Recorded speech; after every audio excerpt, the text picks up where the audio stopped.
Shalom semuanya.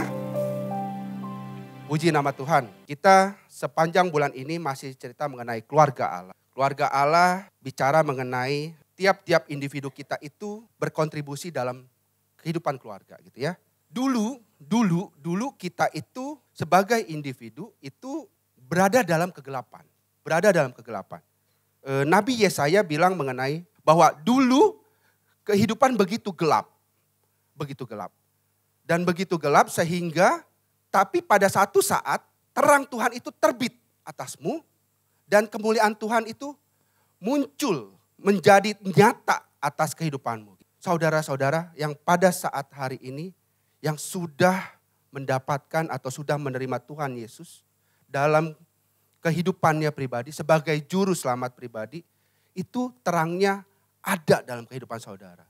Entah pada saat ini saudara sadar, wah kok terang ya, terang dalam kehidupan ya. Kok kehidupannya gini-gini aja gitu. Atau dalam terang itu pasti ada kemuliaan Tuhan yang nyata. Pasti. Setiap ada terang Tuhan dalam kehidupan saudara, kemuliaan Tuhan itu pasti ada. Nah sekarang pertanyaannya, kemuliaan Tuhan ada tapi kok kehidupan saya begini ya. Kehidupan saya kok masih susah gitu ya. Atau keluarga masih berantakan ya, masih suka ribut ya. Atau suka tidak ada damai sejahtera gitu ya.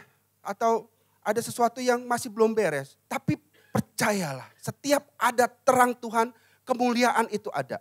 Kemuliaan Tuhan itu bukan bicara seberapa banyak berkat yang saudara punya hari ini. Tapi seberapa bisa saudara itu mengucap syukur atas kebaikan Tuhan. Itu kemuliaan Tuhan. Contoh, pada saat saudara duduk di sini, itu karena semata-mata kemuliaan Tuhan yang ada dalam kehidupan saudara. Kemuliaan Tuhan bicara mengenai kesehatan yang Tuhan berikan. Bicara mengenai apa yang saudara bisa kerjakan terus menerus untuk Tuhan. Itu kemuliaan Tuhan. Sehingga kemuliaan Tuhan itu dapat dilihat dan nyata dalam kehidupan saudara. Percayalah bahwa pada saat ada terang Tuhan dalam kehidupan saudara, kemuliaan Tuhan itu pasti ada dalam kehidupan saudara. Jadi kita semua sudah memiliki terang dan kita semua nyata kemuliaan Tuhan ada dalam kehidupan kita. Sekarang pada saat kita sudah menerima terang, kita itu ada satu konsekuensi, satu tanggung jawab bahwa kita itu harus hidup sebagai anak-anak terang. Pada saat kita sudah deklarasi bahwa aku memiliki terang dan kemuliaan Tuhan nyata dalam kehidupanku, maka aku harus hidup seperti anak-anak terang.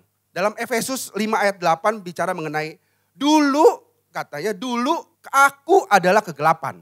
Tetapi sekarang aku adalah terang di dalam Tuhan. Sebab itu aku harus hidup seperti anak-anak terang. Hidup sebagai anak-anak terang tuh kayak gimana sih? Hidup sebagai anak-anak terang itu minimal ada 3 yang harus kita jalankan. Hidup sebagai anak-anak terang itu bicara mengenai hidup yang tidak lagi gelap. Hidup yang tidak lagi ada dalam dosa.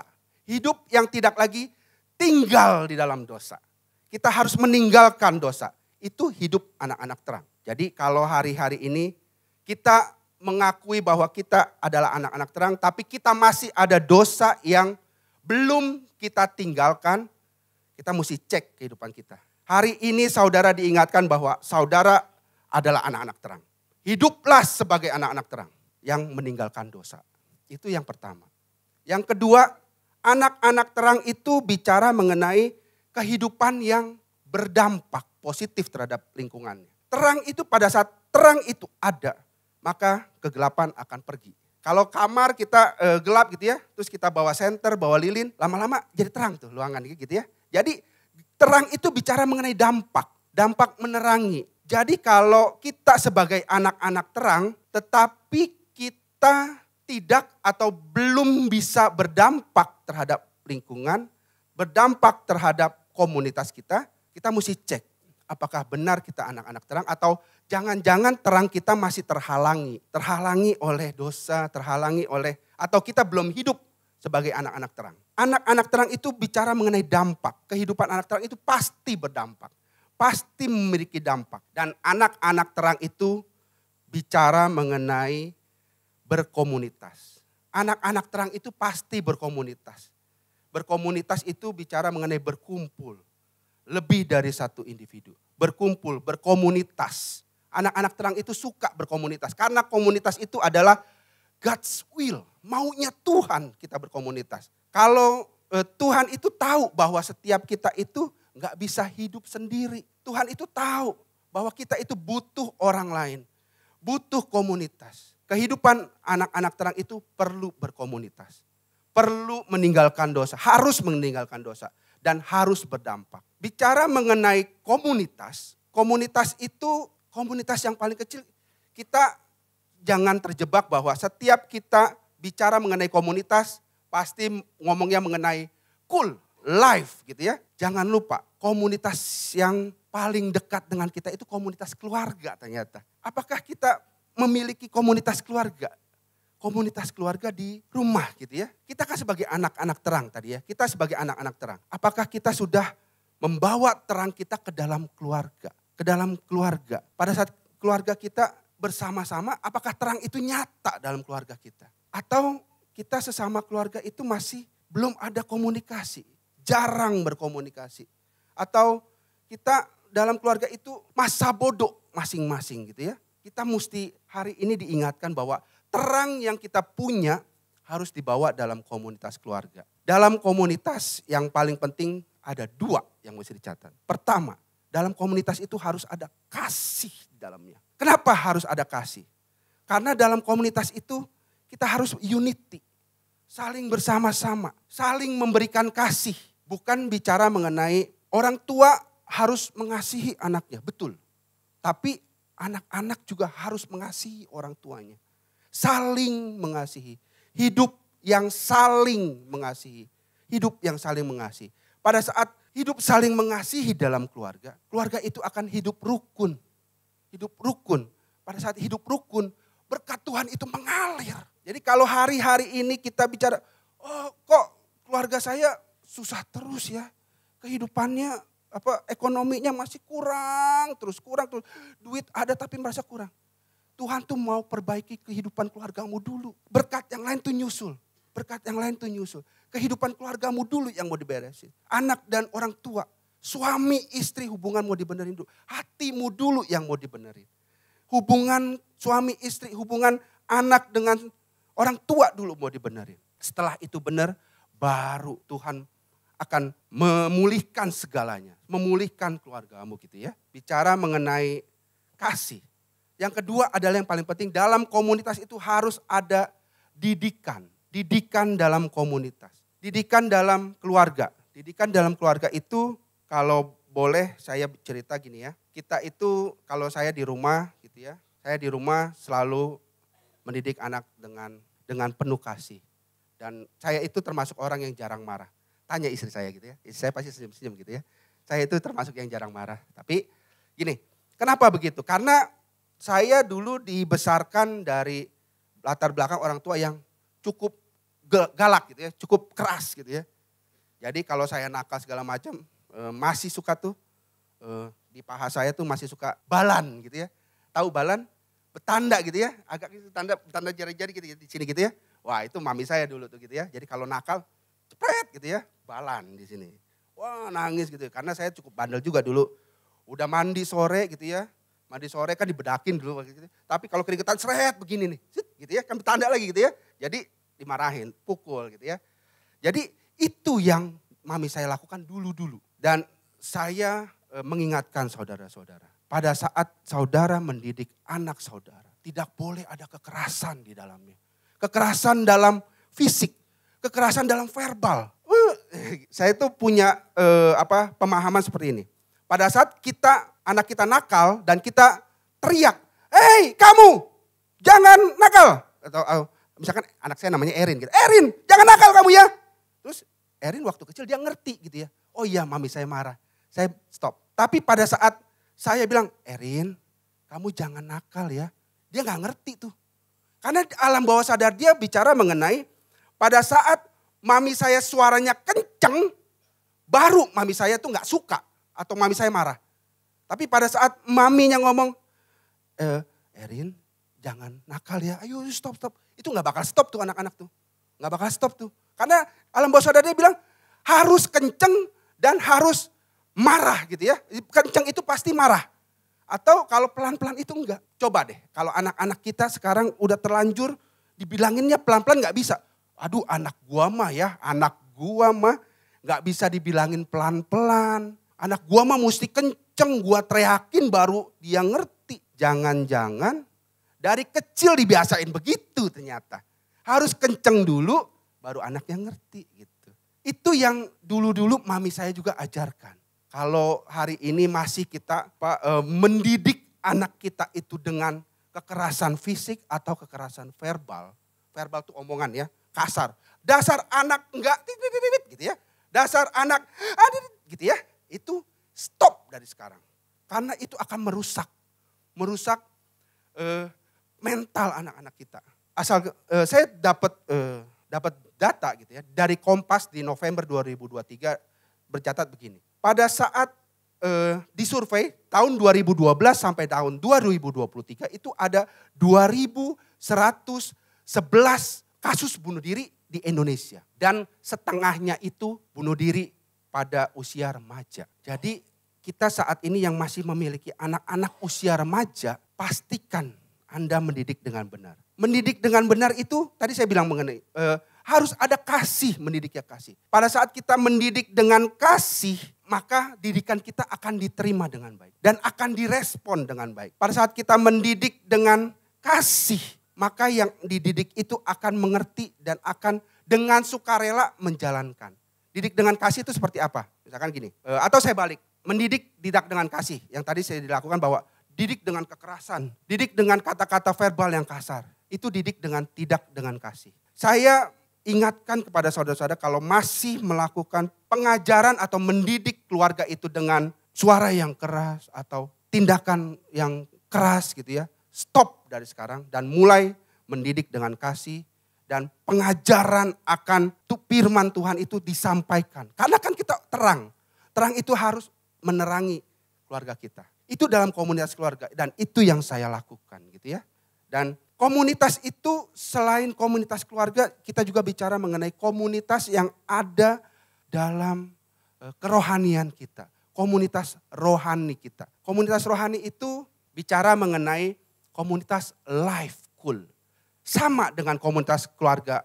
Bahwa dalam komunitas itu harus ada kasih dan harus ada didikan di situ. Kalau komunitas rohani tanpa didikan itu namanya arisan. Dikocok-kocok, keluar, udah kita makan-makan gitu ya. Itu namanya arisan. Pada saat komunitas rohani tanpa didikan, itu namanya komunitas senang-senang. Komunitas makan-makan gitu ya. Komunitas rohani itu harus ada didikan di dalamnya. Didikan itu bicara mengenai mendidik atau mengajarkan gimana semua anggota komunitas itu terus-menerus dibaharui hidupnya menjadi serupa dengan Kristus. Pastikan bahwa setiap Anda masuk dalam komunitas saling mengingatkan. Hari ini didikannya apa ya? Firman Tuhan yang disampaikan apa ya? Apa yang harus saya dapatkan dan apa yang harus saya aplikasikan ke dalam kehidupan saya. Saya itu kalau di live itu mungkin teman-teman yang satu live sama saya suka bosen. Kalau saya interupsi gitu atau nambahin sedikit, biasanya gak sedikit, panjang 5-10 menit gitu ya. Waduh lama gitu ya. Saya selalu mengingatkan, setiap live, setiap acara live, Anda kan buang waktu ya. 1 jam minimal. Kalau di live kita cukup panjang, sampai 2 jam sekian gitu ya. 2 jam paling cepat gitu ya. Pastikan Anda gak cuman buang waktu. Ada sesuatu yang Anda ambil, bawa pulang Anda kerjakan. Pastikan itu. Jangan cuman Anda buang waktu. Pernah mengikuti beberapa komunitas juga gitu ya. Komunitas katanya rohani gitu ya. Tapi saat kok begini ya. Oke, berarti saya gak dapat sesuatu tuh. Saya gak dapat sesuatu, besok-besok saya bilang, kalau saya gak dapat sesuatu yang dibawa pulang, buat apa saya ikut ya. Buang waktu, walaupun ada makan-makannya juga gitu ya. Makan-makannya juga, kadang-kadang itu sweetener, pemanis. Ngumpul-ngumpul, makan-makan, ngobrol-ngobrol, selesai pulang tuh. Waduh, ini gak dapat apa-apa nih. buang waktu menurut saya. Saya besok-besok, ya udah deh, stop dulu ya. Saya mendingan waktu saya habiskan dengan yang lain. Begitu juga dengan komunitas. Komunitas rohani, leader-leader life, saya ingatkan bahwa harus ada pengajaran di situ. Harus ada pengajaran. Karena Anda bertanggung jawab terhadap pertumbuhan rohani anggota life Anda. Pastikan itu. Pastikan. Bukan pertumbuhan ekonomi ya, pertumbuhan rohani. Pertumbuhan rohani yang harus Anda perhatikan. Perhatikan, dalam life juga harus ada kasih. Harus ada kasih yang saling mengasihi. Saling mengasihi. Karena terang itu pasti membawa kasih. Terang itu pasti membawa kasih yang terus mengasihi, saling mengasihi. Kalau contohnya suami istri deh ya, karena saya contoh yang lain takut ada yang marah gitu. Saya sama Erin aja gitu ya, suami istri gitu ya. Pada saat kita ribut, pada saat kasih kita mulai berkurang satu sama lain, itu pasti ngomong apa salah. Ngomong apa pasti sensi. Benar ya? Ngomong apa, nggak ngomong. Pasti gitu, wah apaan sih begitu-gitu gitu kan. Itu karena kita kasihnya berkurang. Suami istri sama, kayak di anggota life juga begitu. Pada saat kita kekurangan kasih atau sampai kasihnya hilang sesama anggota life, sesama anggota komunitas rohani, kasihnya itu hilang, wah apa juga salah. Kemarin saya contohin begini, saya sama satu anggota life ini negor ceritanya. Tapi kasihnya hilang nih gitu. Kok mana aja baru nongol. Itu kalau kasihnya hilang, responnya jadi beda. Ini orang apain sih nanya-nanya, kepo amat. Itu kalau kasihnya hilang ya, bener ya. Ditegur begitu, padahal ditanya. Besok-besok, kok ayo live lagi. Live kan bagus ya. Tapi kasihnya hilang, ini orang kepo amat sih. Gue mau live, mau enggak, terserah gue. Bener gak? Bener gak? Itu karena kasihnya hilang.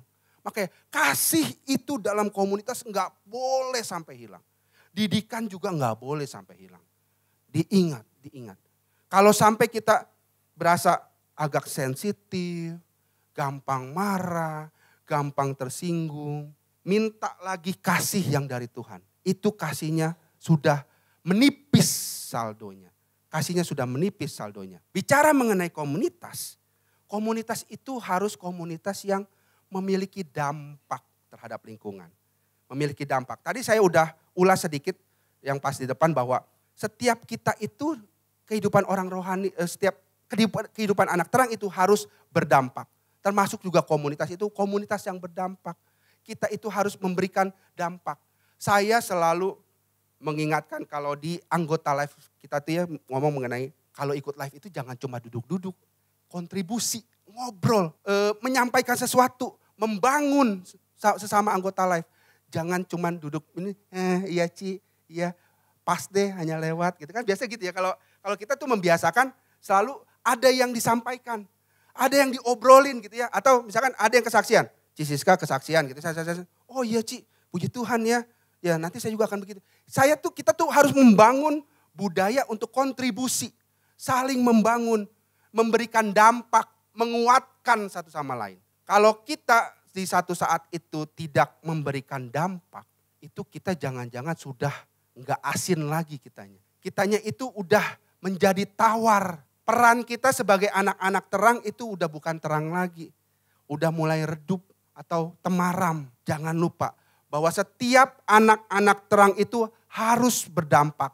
Dan pasti berdampak. Anak-anak terang itu pasti berdampak. Kalau tidak berdampak itu jangan-jangan kita udah tidak asin lagi. Di Matius 5 ayat 13 bilang bahwa garam itu harus asin. Anak-anak terang itu pasti bercahaya. Kalau anak-anak terang itu tidak bercahaya atau tidak memberikan dampak, itu jangan-jangan terangnya udah mulai redup. Pada saat terangnya itu mulai redup, itu makanya butuh komunitas. Ada yang ngingetin, Hendrik kayaknya kamu udah mulai ini ya jarang kelihatan live, kehidupan rohani kamu gimana? Kamu udah mulai deket lagi sama Tuhan enggak? Ayo balik. Itu perlunya komunitas. Ada yang ngingetin. Kalau saya di sini karena saya setiap hari ada pagi di gereja gitu ya. Saya suka jadi orang yang absen gitu ya. Wah siapa nih yang belum datang ibadah satu? Oh iya. Besok-besok di live saya gitu. Yuk kemana? Nggak ketemu-ketemu di ibadah raya. Saya ngabsenin gitu ya. Jadi kita itu harus memiliki dampak gitu ya. Harus memiliki dampak dan harus asin. Harus ikut mempengaruhi dalam hal yang baik. Jangan lupa gitu ya. Setiap dalam komunitas tuh harus seperti itu. Dan harus asin. Gimana kalau kita mulai redup, udah mulai kurang. Kayaknya kok lemes ya. Jangan lupa. Kita itu harus di-recharge terus. Harus di-recharge terus. Recharge-nya di mana? Setiap minggu. Setiap live. Di-recharge-nya harus setiap hari. Harus ada hubungan yang intim sama Tuhan. Harus terus dibangun kehidupan pribadi ya sama Tuhan. Mesbah keluarga setiap hari. Baca firman Tuhan setiap hari. Berkomunitas sama Tuhan setiap hari. Jangan pernah lupa.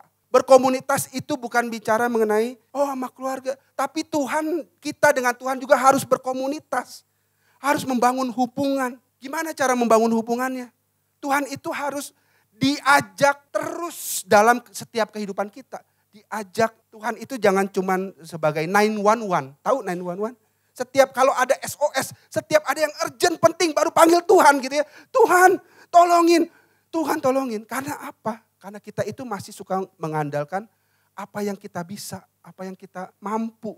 Tuhan itu jadi yang di ujung. Nanti kalau udah mentok, kepepet, semuanya gak bisa, dokter bilang susah, baru panggil Tuhan. Kita hari ini diingatkan bahwa berkomunitas dengan Tuhan itu bicara mengenai melibatkan Tuhan dalam setiap kehidupan kita. Bukan melibatkan Tuhan pas di ujung. Atau yang ini mah kayaknya gua bisa, gak perlu Tuhan gitu ya. Atau yang ini mah bukan urusannya Tuhan, urusannya gua gitu ya. Jadi melibatkan Tuhan dalam setiap kehidupan kita itu penting. Bagaimana kita bisa membagikan terang kalau terang kita di dalamnya udah mulai redup. Kita harus terus. Pernah tahu petromak enggak? Petromak tahu ya? Yang nyala gitu ya, pakai minyak tanah. Itu kan harus cek, baru terang tuh. Itu kehidupan rohani itu seperti dipompa. Terus dipompa. Kehidupan kita berkomunitas sama Tuhan itu terus dipompa. Supaya itu terangnya nyala terus. Itu seperti itu. Itu kehidupan rohani. Jadi kalau hari ini kita merasa, terang, kayaknya enggak terang. Kemuliaan, kayaknya enggak ada kemuliaan.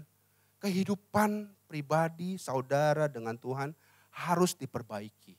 Harus dibangun dengan baik. Setelah itu terangnya pasti bercahaya. Dan menerangi sekeliling kita. Dan jangan lupa pada saat terang itu segitu bercahayanya. Segitu meneranginya. Sekeliling kita itu akan sadar. Wah kok nih orang hebat ya. Hebat tuh bukan bicara mengenai uangnya banyak, berkatnya banyak, mobilnya banyak. Bukan bicara mengenai itu. Tapi kok orang ini tahan uji ya. Susah ke ininya tapi masih terus bersuka cita ya. Kok nih orang kayaknya kehidupannya biasa-biasa aja tapi kok masih bisa membantu orang ya. Itu terang yang bercahaya. Terang yang menyinari. Dan itu pasti dilihat orang. Pasti orang menyadari. Pada saat orang menyadari. Kehidupan kita itu seperti mercusuar. Tahu ya mercusuar ya? Pada saat terang kita begitu terangnya menerangi, orang-orang tuh tahu mercusuarnya di sana. Ini mercusuarnya orang Kristen. Ini mercusuarnya orang-orang yang percaya Tuhan Yesus. Segitu meneranginya sampai orang-orang ini kayaknya kehidupan yang harus diikuti. Kehidupan yang harus di-follow. Kehidupan yang benar nih, kehidupan yang benar. Dan itu akan membawa banyak orang mengikuti Yesus. Dan pada akhirnya terang kita itu sangat bercahaya. Dan orang-orang itu melihat terang kita. Dan pada akhirnya Bapa kita di surga yang akan dipermuliakan. Karena semua orang akan mengikuti Yesus. Semua orang akan ini role modelnya yang harus diikuti. Ini orang yang benar. Benar gak cuma di mata orang-orang yang benar. Tapi benar di mata-mata orang yang tidak percaya. Menjadi role model, menjadi acuan kehidupannya. Jadi kalau hari-hari ini kita memiliki terang. Kita harus memiliki terang. Dan kemuliaan itu begitu bercahayanya. Dan kita tertanam dalam komunitas keluarga, komunitas rohani. Yang paling penting adalah komunitas kita dengan Tuhan. Itu yang sering lupa. Kita segitu sibuknya dengan semua aktivitas. Komunitas kita sama Tuhan seperti apa? kelupaan biasanya. Udah capek, tidur, blek, seret. Udah capek, pulang, seret. Jangan lupa, komunitas kita dengan Tuhan itu yang paling penting. Terus dijaga supaya terang itu bercahaya. Terang itu bercahaya, sedemikian bercahayanya. Sampai orang-orang melihat bahwa ini orang benar. Dan saya akan mengikuti. Itu adalah terangnya Tuhan dan menjadi mercusuar.